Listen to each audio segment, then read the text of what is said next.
Hello সবাইকে, আমি সুপর্ণা আর আমার একটা ছোট্ট ভিডিওতে সবাইকে অনেক স্বাগত। আজকে ভিডিওটা মোটেও ছোট্ট না, বলছি ছোট্ট কিন্তু একদমই ছোট্ট না। ভাবছো মাথায় এরকম তেল চাম্পু কেন? বিশাল আগের দিন মাথায় যন্ত্রণা করছিল, মাথায় ভালো করে তেল দিয়ে শুয়ে পড়েছিলাম টান টান করে। আর আজকে সকালবেলা একটু অন্যরকমভাবে ঘর মোছামুছি থেকে শুরু করলাম, কারণ প্রচুর কাজ আছে আজকে। আর কাজের দিনই বলে না সব কিছু ওলটপালট হয়ে যায়, সেটাই আমার সাথে হয়েছিল। আর মুখখানা আমার তো সকালবেলা ঠিক ভালোই লাগে না ভাই, আমার একদম সকালবেলা কী বিরক্ত লাগে। কিন্তু একবার উঠে গেলে কাজ করতে শুরু করলে তারপর এবার ঠিক আছে।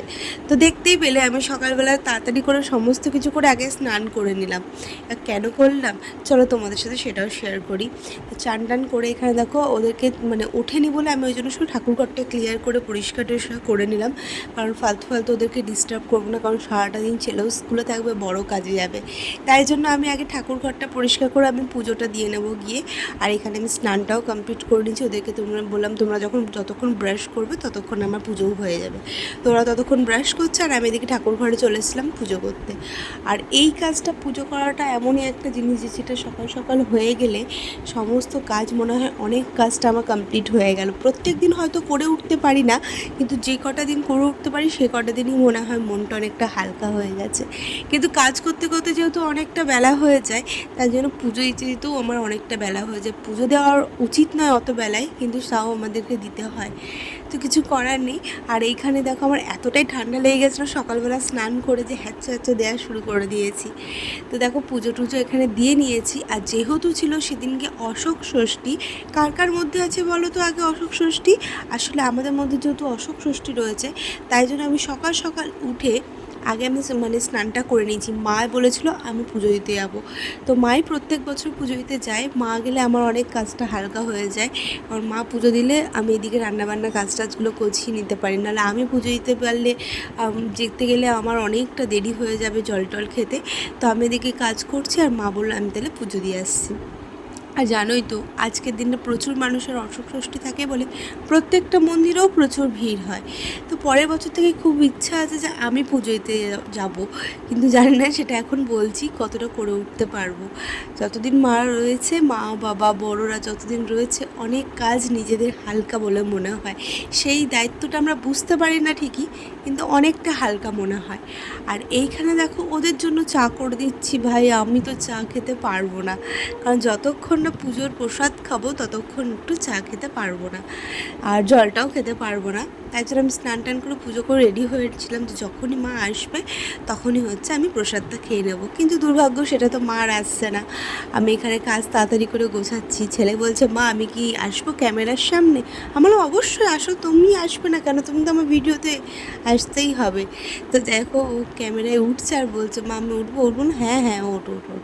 তো যাই হোক, এখানে দেখো বিছনাটা তুলে নিচ্ছি, এদিকে রান্নাটাও বসিয়ে দিচ্ছি। আর বসিয়ে দিয়েছি অলরেডি, কারণ ওদেরকে চাটা দিয়ে বিছনাটা গুছিয়ে দিলাম, ওরা চাটা খাক আর আমি এদিকে রান্নাটা করে নেবো।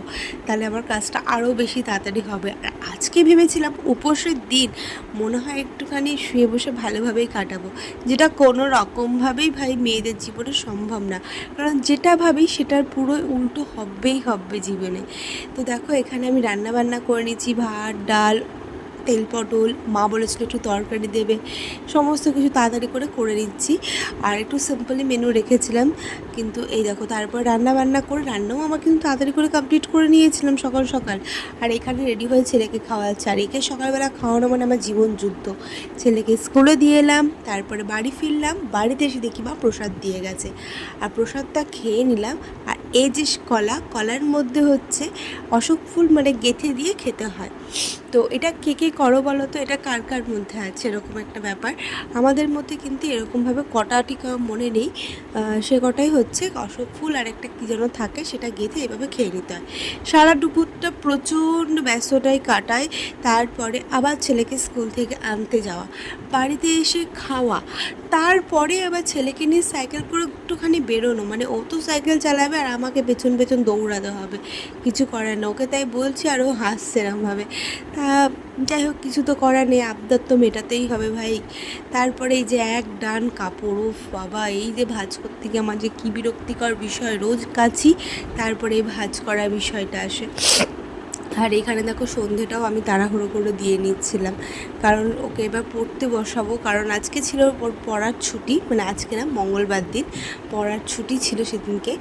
তো যেহেতু পড়ার ছুটি থাকলে আর সামনে হচ্ছে পরীক্ষা, আর তো মানে একদমই গাফিলতি করা যাবে না, তাই বই নিয়ে বসিয়ে দিয়েছিলাম। আর তারপরে পড়াতে পড়াতে দেখছি প্রচণ্ড লেট হয়ে গেছে, রান্না করতে হবে। তারপরে দেখো রান্নাঘরে চলে এসেছি, যা যা প্রয়োজন সেগুলো নিয়ে এসেছি। মনে পড়লো আমাকে লুচি খেতে হবে আবার আজকে রাতে। লুচি খেতে ভালোই লাগে, কিন্তু এই দিনকে আমার লুচি এত বেশি দিন রাত খাওয়া হয়ে যায়, বারবার ভালো লাগে না। তো আমি ভাবলাম একটু ঝাল ঝাল করে আলুর দম আর তার সাথে করি লুচি। তো এখানে তাই করলাম, একদম ভালো করে ঝাল দিয়ে একদম কষা কষা করে আলুর দম করে ফেললাম, আর তার সাথে করেছিলাম লুচি। তো কি করবো, এখানে তাড়াতাড়ি করে আমি করে ফেলছি, কারণ সারাটা দিন কিছু করার না, লুচি ভাজতে ভাজতে না ওই তেলের গন্ধে খাওয়াও মনে হয় মাথায় উঠে যায়, কিছু করার নেই। তো দেখো এখানে ফুলকো ফুলকো লুচি আর আলুর দম দিয়ে আমার দিন কাটলো। তোমাদের কার কার কেমনভাবে দিন কাটলো অবশ্যই কমেন্টে জানিও।